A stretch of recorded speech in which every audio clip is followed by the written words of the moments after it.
Well, good morning, everybody. It is January 8th, 2021.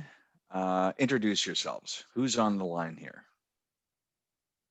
I'm Kjell Anderson. I'm a professor here in the Faculty of Law and assistant professor. And I'm Alexis Televizos. I'm a 2L at Robson Hall. Alexis, you're still in second year law. It's Not much has changed since yesterday.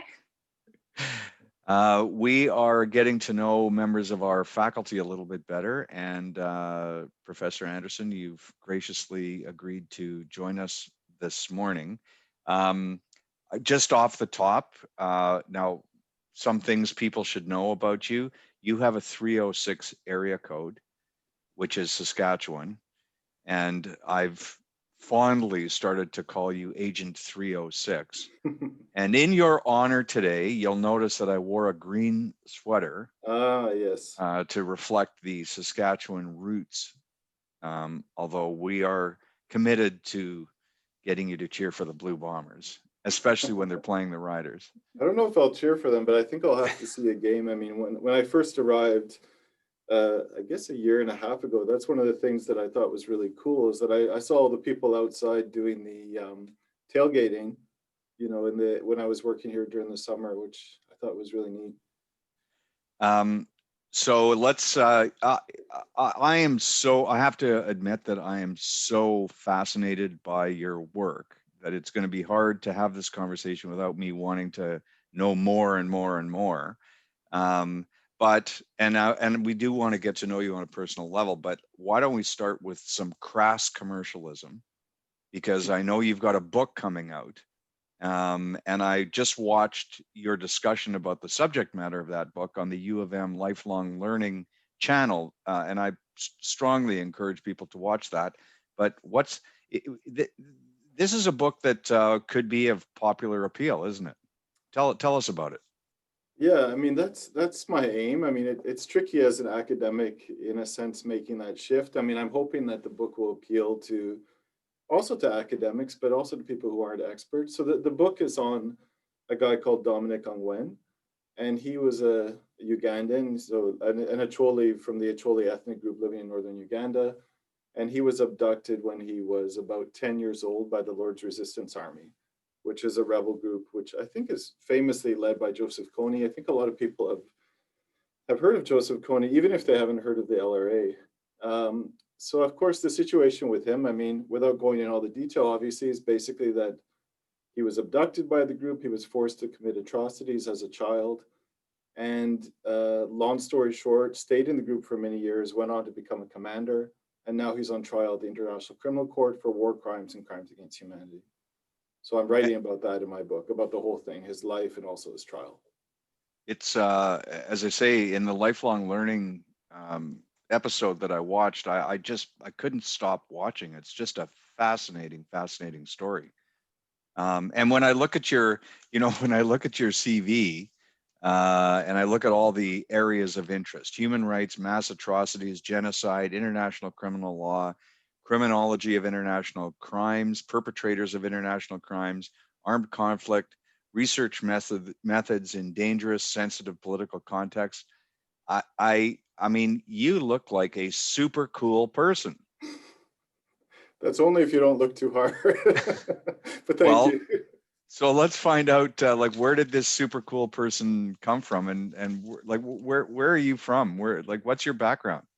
Well, I'm from Saskatoon, and I grew up in Saskatoon, but my father was also a professor. He was a sociologist who studied, he studied a lot of things, but I guess ethnic relations was really his focus. So he also traveled a lot, and my parents traveled a lot, and his father was a foreign correspondent for the New York Times. So even though I'm from Saskatchewan, on the other side, my grandpa was a farmer. I also have a fairly international background, which I think sort of influenced what I'm interested in. So were you raised in Saskatoon? Yeah, I was raised in Saskatoon, except I lived in Bermuda as well. When I was 15, 16, my dad was on sabbatical, so I lived there for a while. But yeah, well, I'm going to get to your warm weather adventures, because I also see in your CV that you had this researching position at the University of South Pacific in Fiji. Yeah. And my question there is going to be, do they also have a law school where former acting deans might find employment? They definitely do. Although, well, yeah, it's the law school is actually based in Vanuatu, which is kind of west of Fiji. I mean, I find the Pacific Islands fascinating because it's, I hate to put it this way because it almost sounds colonial, but it's almost like a lost continent in the sense that it's completely off the map. People don't know about this part of the world. And yet there are, I don't know, something like a dozen countries and then many colonies besides. So it's a whole, region of the world, obviously really small, generally speaking, land area wise, but covering this vast area of the Pacific. So yeah, I studied in Fiji in 1998, first as an undergraduate, and to be perfectly frank, I just wanted to go somewhere. There was no exchange with it where I studied, the University of the South Pacific. And I think I don't think I literally did this, but I almost spun the globe and then just kind of said, that looks interesting. There's a university there. And the University of the South Pacific is a wonderful place. I mean, I really appreciate it because it's really unique. It's a regional university, so it's paid for by most of the countries and territories in the region. And they all send students there. The main campus is in Fiji, but the law school's in Vanuatu, as I mentioned. And so, yeah, it's kind of a wonderful place where you have this really cool intermingling of cultures. So I studied there in 1998, just as I kind of made my own exchange courses. And I don't even know if I got credit for the courses just because it wasn't an official exchange. And then I Okay. went back. Well, wait a minute. Before we get into your whole university career, do you have brothers, sisters? Do you have family? What's your family story? Yeah, I have one sister. So I guess I come from a small family. She lives in Montreal and I mean, now she's doing her PhD in neuropsychology. So she's probably smarter than me. I don't know, but I mean, she's doing it in French as well, which I find, deeply impressive, obviously, as an Anglophone. But yeah, so I've So got one sister. do you think you were both sort of destined for the academy, given the influence of your parent, or your dad, or what? Yeah, probably. It's something I resisted mightily, though, just to be honest, because I mean, nobody wants to I think nobody wants to do the same thing that their dad is doing or the parents are doing. Maybe some people do, but I just kind of, not that I didn't think it was cool what he was doing, but I just thought, I want to be my own person, which I guess is what children do, ultimately. But I'm Okay, sure. well, let's talk about that person and go back way before university and school. I mean, were you a gifted student? Were you somebody that sort of people would have said, "Yeah, that's going to be that's somebody who's going to be an academic because of their performance"? Did you play sports? Uh, Were I you would say I active? wasn't gifted. I mean, I wouldn't say I wasn't bottom of the barrel, so to speak. Not nothing against those people. I mean, but I think I was kind of, I don't know if I was a late bloomer. I could say I steadily improved. Like if you looked at my grades, all the way through, I think maybe I peaked at the right moment, but I steadily improved. I was an okay student, but I wasn't the top of the class, definitely. And were you active outside of school in sports or activities and In high school, I various? was running. I didn't really do anything else. Well, I used to play tennis a lot. I mean, I played tennis competitively at one point, but then I hurt my shoulder, so I stopped doing that. And you're a big walker still, aren't you? Yeah, well, especially lately with the pandemic. I mean, just to get out of the house, to be honest, and to do something different. So often on the weekend, I just go for a long walk in the woods somewhere. Yeah, we see on your Twitter feed incredible pictures I was seeing over the holidays, I guess along the river in Saskatoon. That's your trail? Yeah, yeah, they have beautiful trails there. I mean, especially along the riverbank. I don't know how many kilometers. I think at least 50 kilometers of trail. I mean, it's pretty amazing. So as you get through school and now you get to grade 12 and you sort of got to decide what to do. Um, was it just I'm going to university, don't know for what, but got to find something more to do with schooling? Yeah, I mean, I don't think I ever really considered not going to university, and that might have been the influence of my dad. But I guess I liked studying in a sense. But when I started university, I thought I was going to be a marine biologist. So I had a very different focus, and I sort of took courses in that direction. And I'm still interested in that. I mean, I think you could be interested, obviously, in more than one thing. I don't think I'll be a marine biologist now. I mean, who knows? But no, I don't think I'll be doing that now. But I think I'm not sure how I became interested in international stuff. I mean, it was probably partly the influence of my dad, and then it kind of morphed. You know, I studied conflict studies in my first two degrees, in first of all in the University of Saskatchewan and then Carleton University, and then I moved into law because I guess I kind of graduated or gravitated rather towards situations of gross injustice, which I always feel slightly self-righteous saying that, but that's really what I was interested in. I don't think I thought of them as crimes, you know, at that point, that sort of understanding evolved over time. And that's why I decided I wanted to study those things, basically mass atrocities specifically. Did you work during high school, university? Did you have jobs on the side? Yeah, a little bit, not actually that much. Well, I mean, later in university, but not earlier in university. But I used to work at the superstore, which was not a great job, to be honest. Maybe that also pushed me into becoming a professor. Not that I ever seriously considered a career at superstore, but How did you fit into the cog of that machine? What was your job at Superstore? big store. I was in something called general services, which means I did everything heavy and everything dirty. I mean, truly, I used to clean under trash compactors, which was really disgusting. You know, when they would have that thing go off that says wet cleanup in aisle 3, I was that guy. And, I mean, to make matters worse, I had these white coveralls, and they were too small for me because I'm kind of a big lunk. So I mean, they stopped, you know, like about that far from the ground. So that was me going around with my mop, and I also cleaned all the bathrooms. Sometimes I did shipping and receiving, all that kind of stuff. I have to tell you, I'm visualizing that, and the first thing that came into my mind was like it's a scene out of Dumb and Dumber.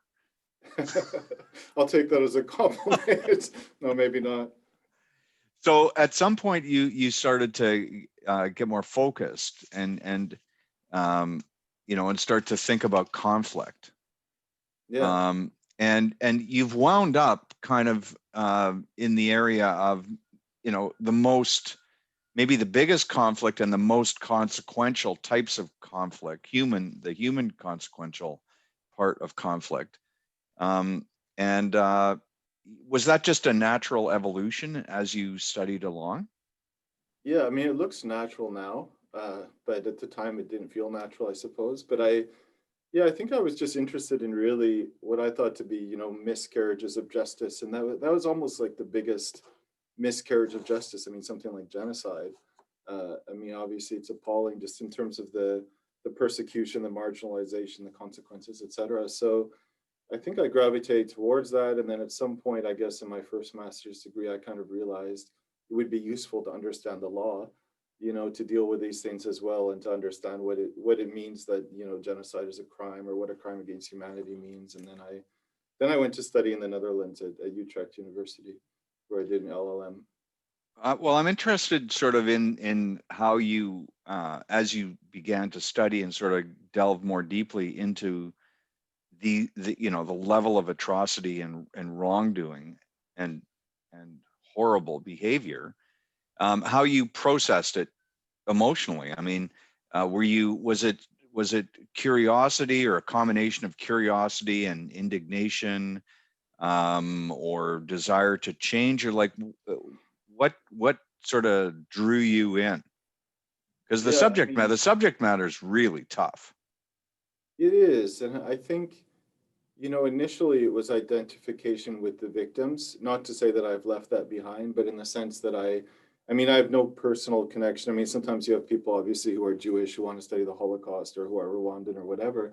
I didn't really have that so much in my family, but yeah, I identified with the victims, and you know, eventually, I guess between my LLM and my PhD, I went to work in Rwanda, and that was something where I made my own job almost. You know, I contacted an NGO which deals with torture and sexual violence, and I said, "Hey, I want to come work for you," and they said, "Okay." And then my interest shifted a bit. I mean, not that it's shifted off of victims totally, but then I started to wonder about the people who actually did these things. And then I also had this kind of deeper interest in the socio-legal side of things in terms of why do people do bad things? It's a really fundamental question, and that really gripped me and still grips me, I think.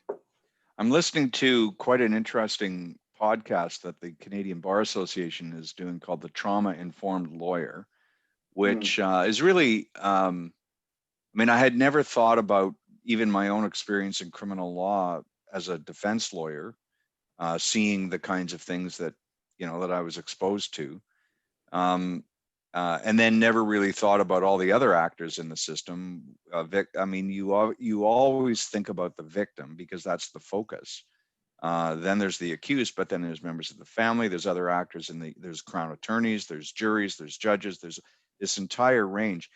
And the within that context, there's this discussion about the traumatic impact of what's going on in the courtroom. And I'm kind of curious how you dive into some of the most horrific, worst stuff of human behavior and digest it and cope. Yeah. People ask me that, fairly often. It's not to make light of it, or maybe I am making light of it, but when if I go to a party or something, people ask what I do. It's a bit of a showstopper when I say I studied genocide, and I talk to perpetrators. Most of my research has involved talking to perpetrators, and I've interviewed probably hundreds of them at this point. But I think there are a couple of answers, and one is maybe the obvious one, that you get used to it, and I think that what I've done is easier, for example, than if I was like a counselor, but they get used to it too. But if I was a counselor, speaking all the time to victims of trauma, but you definitely get used to it. I remember one incident, for example, where I was working at this NGO in Rwanda that I mentioned, which no longer exists, but they had these debriefing meetings. I mean, I should backtrack slightly and say the NGO provided assistance of all forms, legal assistance, counseling, et cetera, to victims of torture and sexual violence, some of which was related to genocide and war, and some of which wasn't. So anyway, there were counselors working there, and there were these debriefing meetings. And sometimes I would attend the meetings, even though I wasn't a counselor, just to get to know more, I guess, about what was going on. And obviously they didn't use the names of their patients or their clients. But anyway, I was at one of these meetings, and we had some interns who also sat in, some interns from the US. And the counselor wasn't comfortable speaking English, so she was speaking French, and I was actually translating into English. And at one point, I looked up, and these two American interns who were probably, I think they were university undergraduates, so they were probably like 20, 22. They were all in tears. And then, yeah, it sort of made me realize again, oh yeah, this is some pretty tough stuff, because I was relating the story of this woman, I almost hesitate to tell people sometimes, but a woman who was gang raped, and then she got AIDS during the genocide. And so that's part of the answer. You do become desensitized, which I also wonder if that's a good thing. I mean, I think it's a necessary thing, but well, there's almost a dissociative or compartmentalization. I know I certainly had to do that as a criminal defense lawyer. Yeah. And then the risk, and that was sort of a mental, an intellectual discipline. The riskier one was gallows humor. Oh yeah. There's a lot of that. I mean, which is not fit for public consumption, obviously, but it is a coping mechanism, definitely. Yeah. And then the other piece of this, I guess I'm a little curious about, is especially as you progress and you do your LLM and you sort of contextualize the work in a legal framework. There's a lot of people, I'm probably one of them, who have a sense of maybe futility about the role of law when you've got these maniacs committing all these atrocities. And I'm curious about, futile to the point of why should I even study it? Like, what's the point? Yeah. I mean, it's a tricky one. I don't see it as futile, but on the other hand, I also don't think the law is the answer for all problems. You know, whether we're talking about mass atrocities or just other problems in Canadian society, for example. So, I mean, I think it's important to understand what the law can and cannot do. I mean, I still think it can do something, and I think there's some value in it. I think sometimes the claims made by the proponents of the law, like, for example, people who work at the International Criminal Court, are are too grandiose, and I think that can create a problem because it also creates expectation, especially in victim populations, in victim groups, expectations that might be disappointed. So I think that they've started to tone that down a little bit, but in terms of saying, you know, for example, that the law will deter all future crimes. I mean, if you go, I was just going to say that, you know, you can prescribe and have a set of laws which say, you know, you shouldn't do this or shouldn't do that. But, you know, realistically, is Dominic Ongwen gonna read those laws and care about them? yeah, I mean, he was certainly aware. Maybe I should explain that. I mean, for the research for that book, I've interviewed mostly people who know him personally. So I've interviewed about 80 people and counting, and mostly people who were in the Lord's Resistance Army with him. Some of his commanding officers, some of the people he commanded, people that he abducted, people who were there when he was abducted himself in 1987. Some of his wives, some of his family members, et cetera, et cetera. But anyway, with Dominic, I mean, he definitely knew about the indictments against him, you know, basically at the point they were made. I mean, he heard about them, he was angry about them, he thought it was really unfair. And that's kind of carried over into the court case. And I mean, that's what interested me about the case. I think it's so fascinating, this kind of gray area, is particularly in this kind of case between victim and perpetrator. He was definitely a victim when he was abducted. You know, he was, depending on who you ask, he was between 9 and 14 years old, probably closer to 9, I think.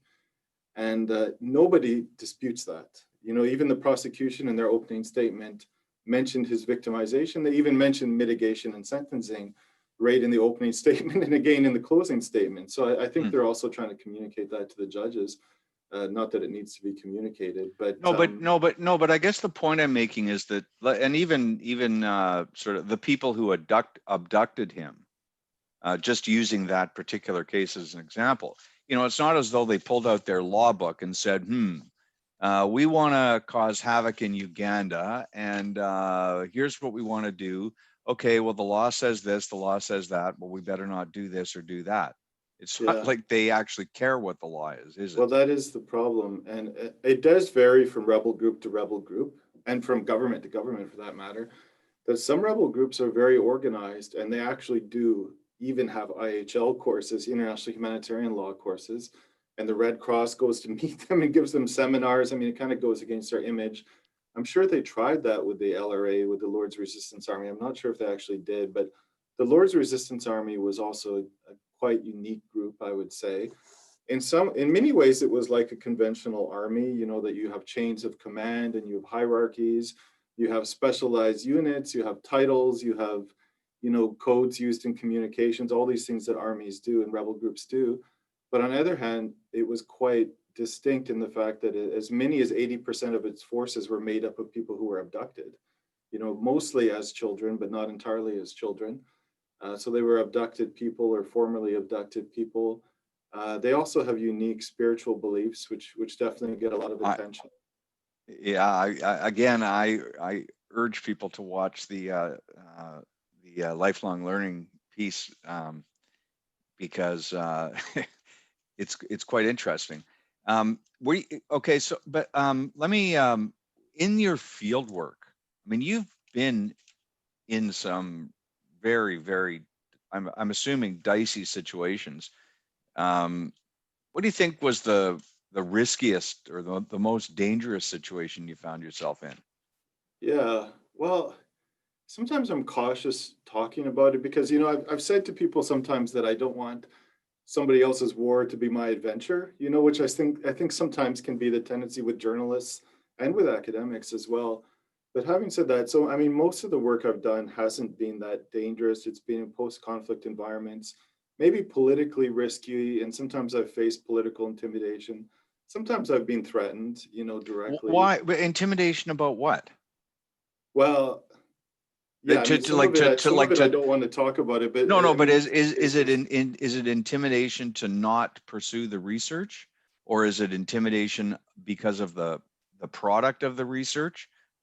Like well, what do you mean sometimes the there? research, but also sometimes in terms of the work I was doing, because you know, if you're aiding somebody, for example, who's being tortured, sometimes governments don't want that to come out, and they have their own political stakes and things. But I think in terms of the riskiest situation, it was probably in January of 2016. I went to northern Iraq, and I went to basically I was on a kind of fact-finding thing, speaking to victim groups from minorities. So I was talking especially to Yazidi and to Christian and to Shia minorities in northern Iraq, some of which is Kurdistan, Iraqi Kurdistan, some of which is not. So I went to places like Sinjar, for example, which was the location of a genocide in 2014. And it was very much still a war zone when I was there. So that's a different kind of risk, you know, that if walking around, first of all, to access it, I had to have all kinds of permission. And I was escorted, you know, at all times by a small army, basically. Um, and I was visiting. And how did you organize those logistics? I know that, journalists, for example, who go into war zones, often have very specialized training. They've got equipment, they've got a network kind of on the ground that assists them. And I'm kind of curious how you actually get into a place like that. Yeah, I mean, And basically through, how do you prepare yourself? yeah, I was probably underprepared, just to be blunt, but I was basically there through local networks, local non-government organizations who had ties to the regional government, to the Kurdish government. Otherwise, I wouldn't have gotten access. I mean, I went places that even journalists aren't allowed to go, or at that time, I should say.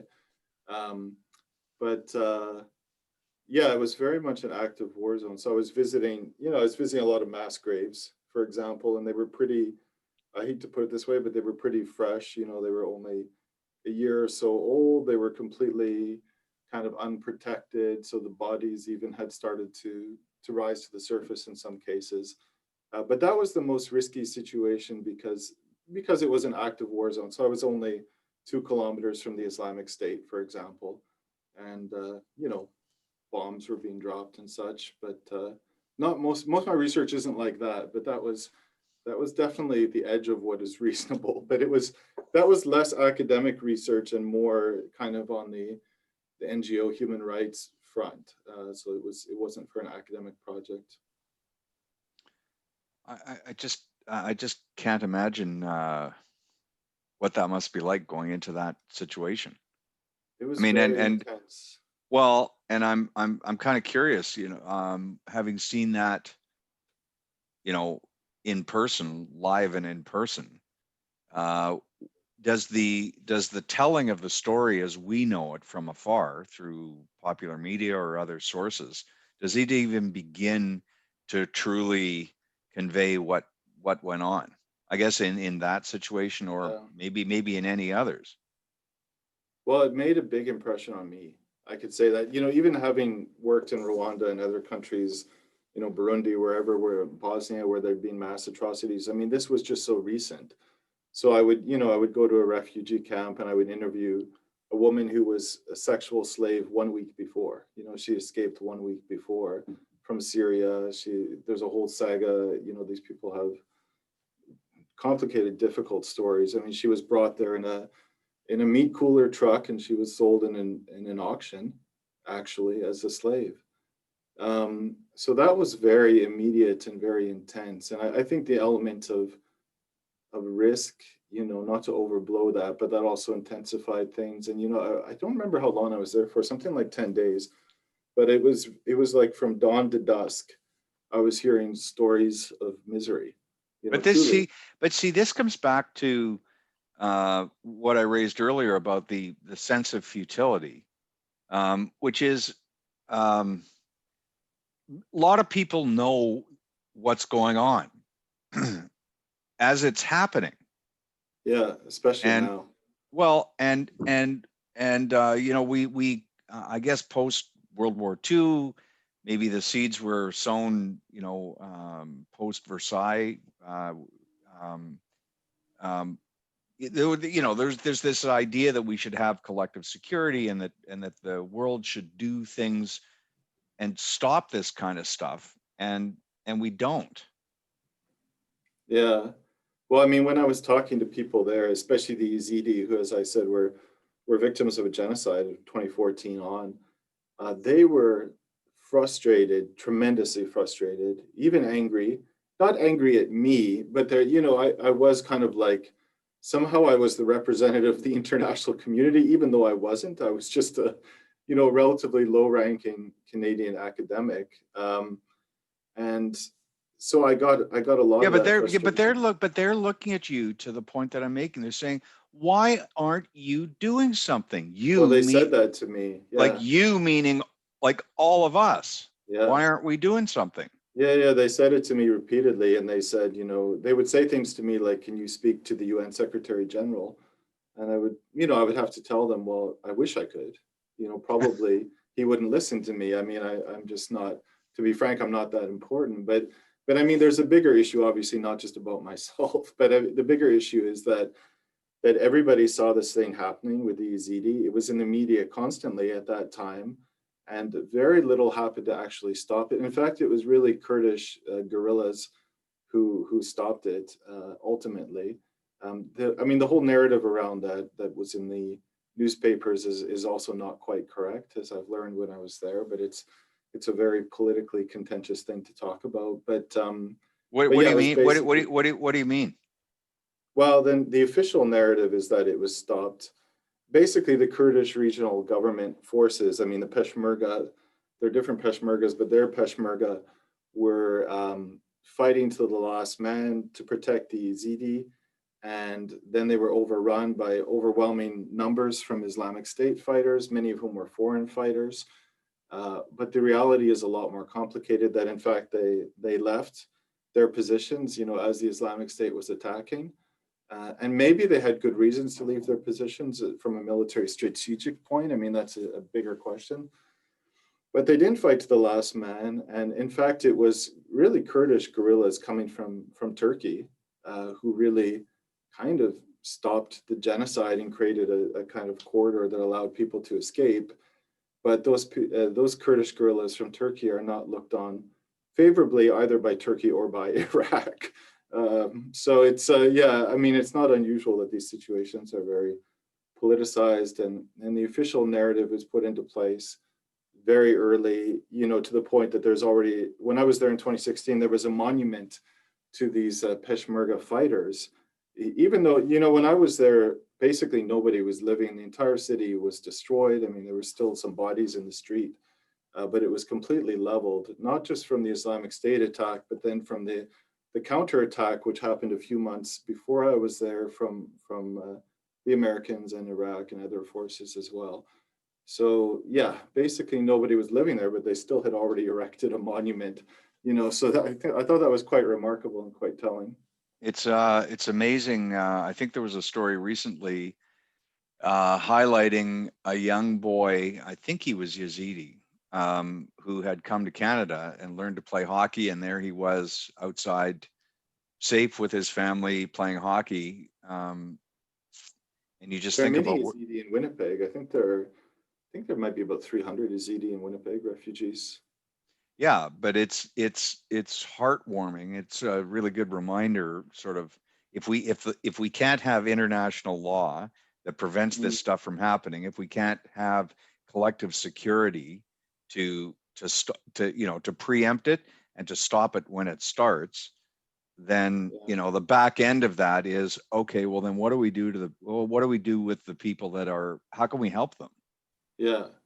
No, that's true, and it's really important. But I mean, an impression I took away from visiting, quite a few refugee camps in that part of the world was, I mean, maybe it sounds obvious, but people really don't want to leave.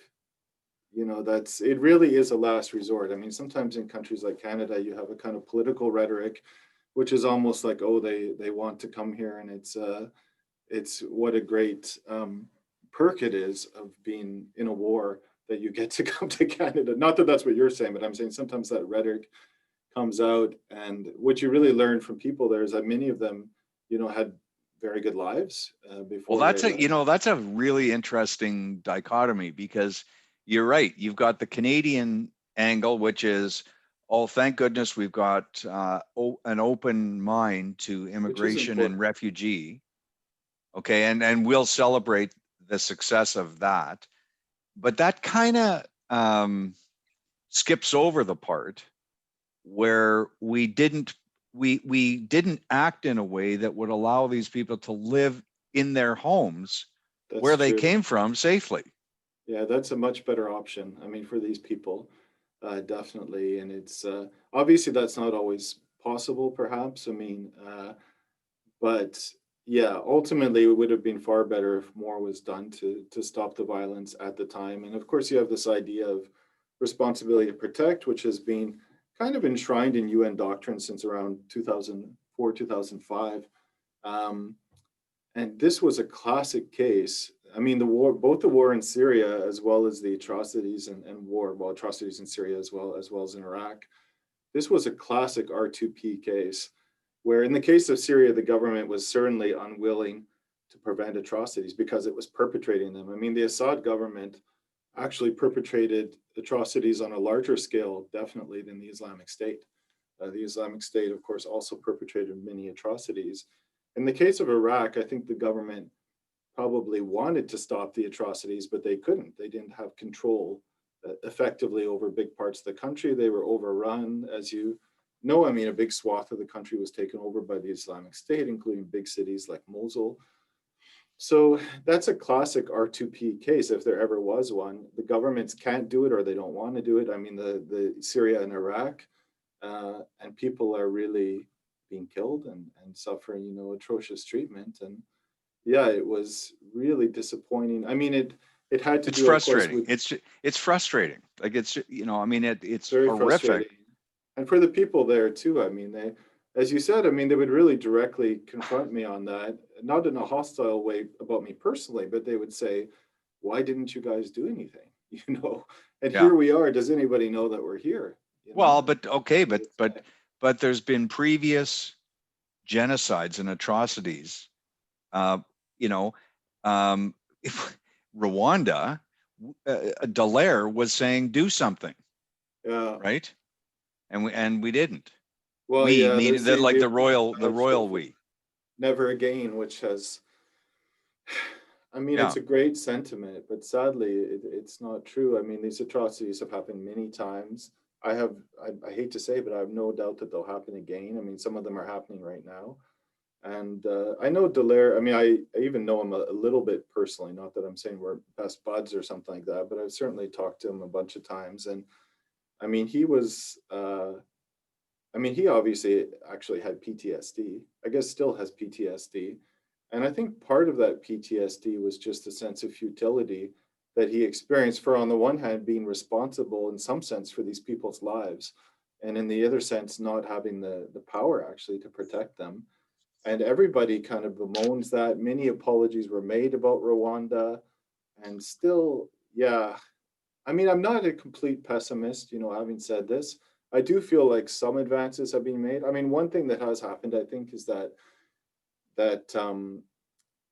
human rights has gained a sort of global acceptance where I think every government has to engage with human rights.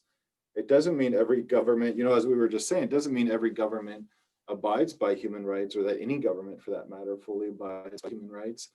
But at the same time, they can't completely ignore it. And even places like the UN Security Council, which was so inept because of the veto of Russia, effectively, in China to a lesser extent in the case of Syria and Iraq, even the UN Security Council now talks much more about human rights, and threats to international peace and security now definitely includes things like, you know, mass influxes of refugees or mass refugee flows, gross human rights violations. So I feel like some, and of course we have the creation of the ICC. So I feel like some progress has been made.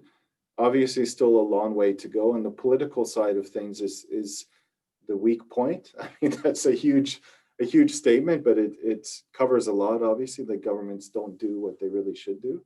Um, Yeah. Have you got any, I guess not during COVID, but have you got any sort of hot zones that you're looking at and sort of looking forward, not Yeah. looking forward to, but looking into the future to, to assess and evaluate? Yeah, I mean, I'm always thinking of future research, obviously. I'm still working on the Ongwen book.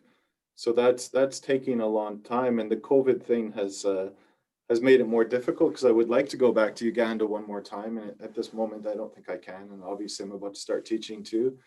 But so I'll finish that up. I had a book that came out a month ago as well, actually, which is an edited volume.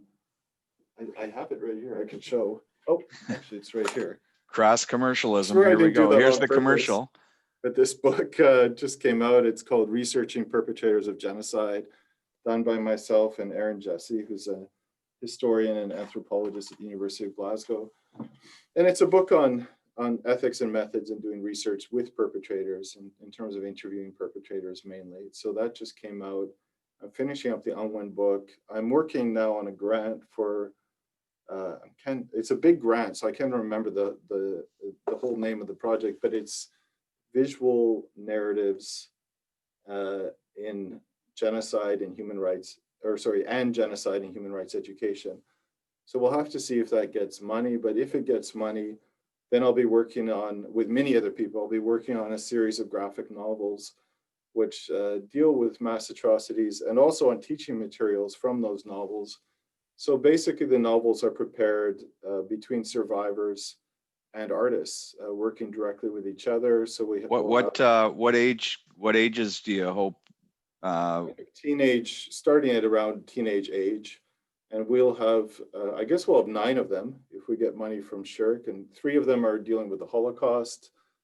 We have 1 on Bosnia, 1 on Kosovo, 2 on Rwanda, 1 on Iraq, 1 on Syria. So it's a really ambitious, big project. And I'm a relatively small part of that, but I'm sort of coordinating the human rights aspects, which will also plug into pedagogy and the preparation of teaching materials. So that's what I'm working on at the moment. And you're settled nicely into Winnipeg, and you're the director of the new Master of Human Rights program at the U of M. How's that going? It's going well. I mean, it's been challenging. I think it's always challenging for a new program, and then you throw in COVID. And I was just thinking the other day, I've spent more time here with COVID than without COVID, actually. In fact, at this point. But having said that, I think things have gone pretty well. I'm really excited about our students. I mean, we're now in our 2nd cohort. We have students coming from all over the world. It's the only graduate program in human rights in Canada, the only graduate degree. And they're doing such interesting, cool things. We have them off doing practicums, as you know. I mean, most of them are doing practicums, or some are doing thesis research as well. But their interests are so diverse, and they're doing so many different interesting things. So I find that really energizing, actually, in spite of all the challenges, because I feel like they will actually go out and do useful things. Yeah, I mean, really as you know, I mean, I sat in on the practicum symposium, and I was really quite stricken by, you can sort of take the human rights issues at a very large global level, complex, atrocious, whatever, and then get it to a much more granular level, which is what some of the students are doing, and it was so impressive, and they were so engaged with what they were doing. One of our students just went to the office of the prosecutor at the International Criminal Court, so he's working there, not actually doing a practicum, but he's he's doing a practicum, but not via the MHR per se, but just by way of example. So we have somebody who will be working directly on atrocities, and we were other subjects as well. And we were talking the other day, just a little plug for the program. There's growing demand for it, isn't there? Yeah. I mean, this year, I should say this coming year, in terms of the next class, I think we have at least 85 completed applications. I haven't done a final tally. We'd have to ask our colleague Marie Javan about that. But yeah, there's a lot of interest. It's growing year by year. Yeah. And are you seeing? I don't know if you've had a look at the applicants, but it's sort of an economics argument with supply demand. It sounds like you're getting higher demand with, at least for the time being, a limited supply. And are you seeing any sort of difference in the kind of people applying? Yeah, I mean it's really diverse, and that kind of befits the nature of our program as you know, it's interdisciplinary.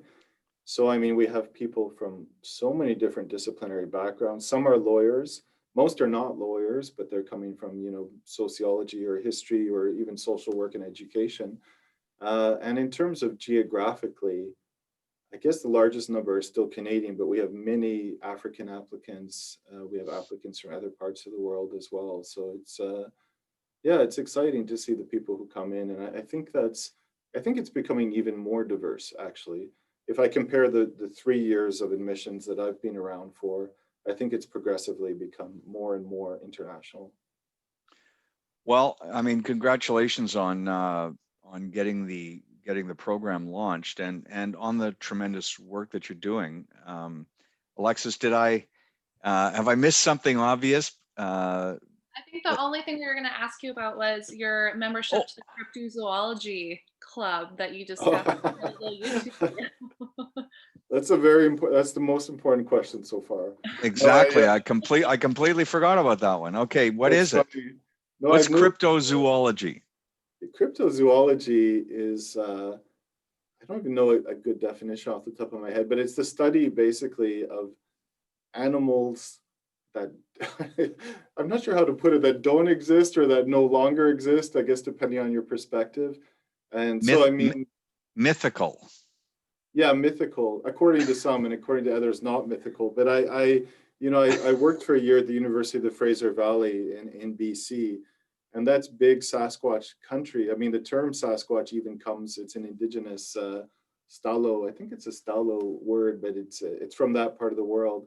So I thought, you know, why not join this? There's this BC Society for Cryptozoology of people who go out and look for Sasquatches. They look for, you know, for lake monsters or sea monsters. And I thought that sounds really interesting. So, I mean, I'm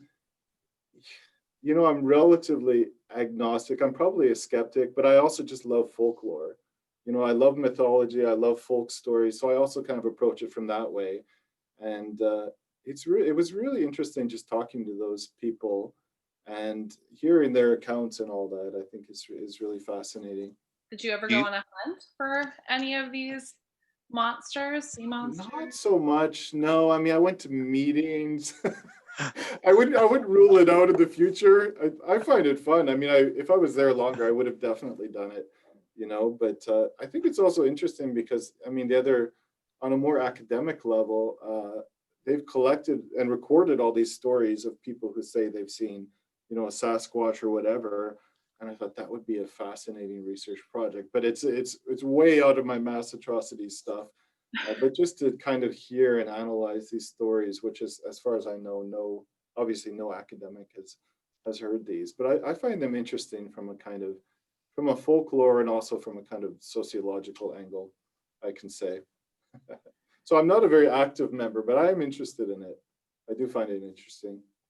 when just on folklore, when we were kids, my parents had a cottage at Falcon Lake, which is just near the Ontario Manitoba border. And there was a guy who claimed to have been burned by a UFO. And Hmm. and it was a big thing in the news. And That man was my father. No, I'm just joking. It wasn't my father.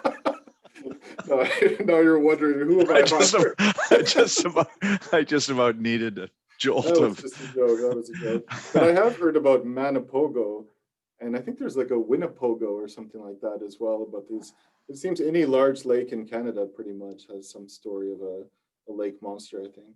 No, well, we had this legendary UFO thing, and it's funny. I was talking to my cousin because they had a cottage on the other side of the lake, and I was asking her if she remembered it because it had become such folklore on our shore, where nearby Yeah, where this had supposedly happened. And she looked at me. She said, "No, that was more a North Shore folklore than the South Shore of that's the lake." very regional. That's So very, yeah, it's regionalized UFO. very So much, yeah. Anyway, I really appreciate you taking time and sharing a bit about your life and your work. And it's great to have you on the faculty. And really look forward to when we can get back in person and get to meet some of your students Yeah. and hear about their work.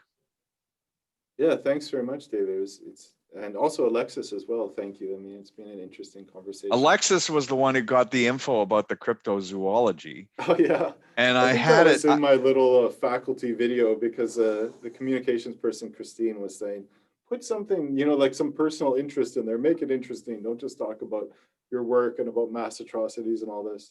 Well, I had it circled, and I was actually gonna lead with it, and then I thought that might make him look like a quack. So Yeah, I don't want I people to don't think that. usually lead with it, but I just find it fun anyway. I find it interesting. I love these kinds of stories. Well, it's like, okay, yeah, Professor Anderson, he does human rights, mass atrocities, and he chases after Sasquatches. That's right. So on that happy Not on my note, business card, but it is one of my interests. Not all of my interests are on my business card. That's well, strategic. well, if you ever become president of the Cryptozoology Club, we will definitely mark that occasion. You never know. Thanks again for taking time, and good luck. And you're doing well with COVID, I guess, or as well as possible. Yeah, I mean, I haven't been sick. Nobody I know has been sick, but I mean, it's a difficult situation, and I really look forward to normalcy like everybody else. Well, that day's coming soon. Thanks again. Thanks. Okay, take care. Thanks, you too. Just wait.